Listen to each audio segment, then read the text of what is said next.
This month in Philadelphia, a first-of-its-kind law went into effect, mandating that all businesses accept physical dollar bills or coins in exchange for goods and services. Overall, the percentage of cash payments in the U.S. has been dropping from 33% to 26% in just the past 4 years. That's prompted some businesses to go entirely cashless, but not everyone is buying in. Brooke Silva Braga is here with more. Brooke, good morning. Good morning, guys. This move away from cash comes as digital options like Apple Pay and PayPal have become more popular. Amazon has opened stores that automatically charge you for what you pull off the shelves. The cashless craze has also been embraced by lots of upscale, fast casual restaurants catering to city office workers. For some, these so-called frictionless transactions offer speed and convenience, but many Americans are still reliant on cash, and they have the support of an unlikely champion. There's a good chance you know a guy like William Greenlee. If you like the good old Philly cheesesteak, we can go right down here. Okay. Chatty, salt-of-the-earth type. The guy who slides up to a register. I'll take one lemon. And still pays cash. And there we are. Thank you very much, sir. Thank you. And so, when Greenlee found a coffee shop right downstairs from his Philadelphia office that wouldn't take cash, well, that just rubbed him the wrong way. Everybody comes into Center City. Business, employment, entertainment, whatever. But not everyone could buy a coffee. Exactly. And not everyone can go in there and buy a basic product. The thing is, Greenlee is a Philadelphia city councilman. And so he proposed and passed legislation making Philadelphia the first city in the country to force retailers to take cash. Unfortunately, Philadelphia has been called the poorest big city in America, which means that, there are people who do not have credit. Telling people who do not have the ability to have credit that you can't buy a basic product is not treating people fairly. Poor people have a lot of serious problems. Mm-hmm. Why focus on the right to buy a $14 salad or a $5 coffee when there are other more pressing issues? Well, I guess I would say we can do more than one thing at a time. In an era of vast income inequality and skepticism over fast-moving tech, William Greenlee had stumbled upon a strangely galvanizing issue. San Francisco and New Jersey followed with similar bills. Legislators from New York City and Washington, D.C. have called him for advice. I think it hit a nerve with people, to be perfectly honest with you. What's the nerve? You're telling me that I can't use the currency of the United States of America? 1415? Just last year, cashless seemed cool.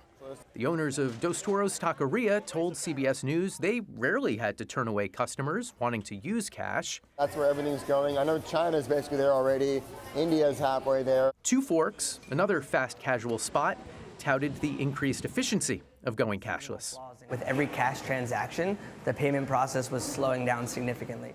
What a difference a year has made. At least one cashless company, Sweetgreen, is now accepting cash again, and the others don't seem excited to talk about it. We reached out to every cashless company we could find, and none of them would speak to us on the record. In the past, they've argued cash is a headache to manage. It slows down the line and leaves stores vulnerable to theft.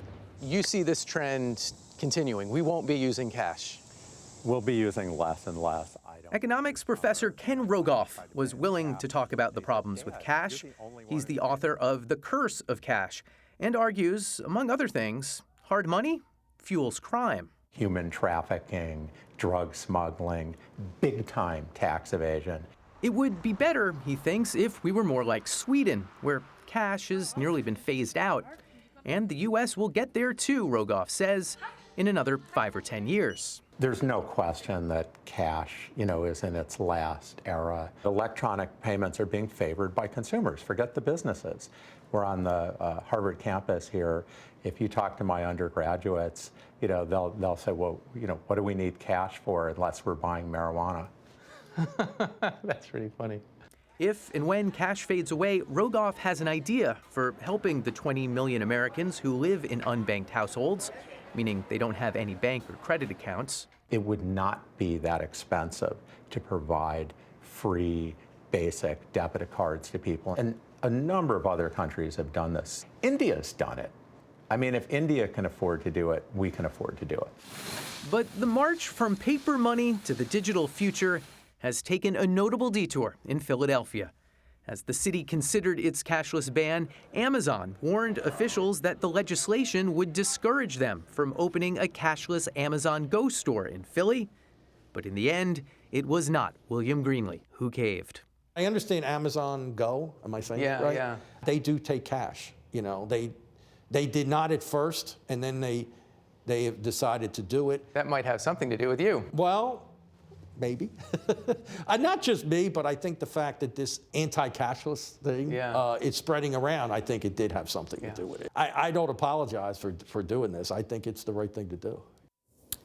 Greenlee told us that after the bill passed, Sweetgreen reached out to him and said they had never intended to give the impression that they were excluding certain customers. When you still have 20 million unbanked Americans, you have to figure out some way forward without just saying we don't take any cash. And this isn't just about salads. Obviously, as the economy is moving in this direction, more and more products will be harder to buy with cash, and that's what people are worried about. No, maybe, Go ahead. Go ahead. No, I was just going to say maybe everyone should have a credit card of some kind issued by our Jolly Green Giant. You know, I mean, let's be real here. That's what it's going to take if we're moving in that direction. Yeah, that's what Rogoff, the professor, wants to see happen. Some countries have done it. Not easy to implement. It's also, you look at the homeless on the streets now, with so few people carrying cash. Yes. That issue, and if it still is one for them, but you wonder if you could create some type of credit system for everyone, could that change some of that? I know that's a completely different issue, but it is something out there without the cash. Certainly is.